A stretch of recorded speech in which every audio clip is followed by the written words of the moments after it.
waxaan jeclahay kelmad yar oo campaign gashay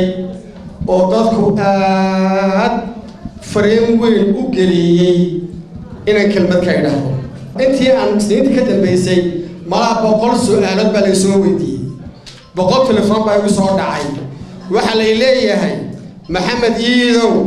miyaad ilowday kelmadii halku dhag ahayd ee Muuse Biixi ka yiri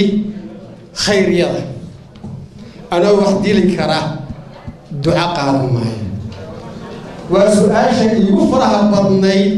ee la soo weydiiyay waxaan jeclahay tolka halka fadhiya iyo kuwa maqlaya iyo kuwa baxahan yar ee la eegaba in aan u cadeeyo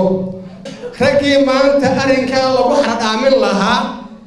ee dhiigooda lagu kicin lahaa manihine halkiina xanuun jirtay wayna ka bogsatay kelmadda gacal walaala ah oo is qaniinay baa wayn arabi leeysa daamood baa isku dhaca war maxaa loo bumbuurinayaa ee maanta loo campaign gareynaya maxaa loo campaign gareynaya waa arin qaldan oo aad iyo aad u qaldan walaalayaal waxaan idin leenahay lagu kicin maysaane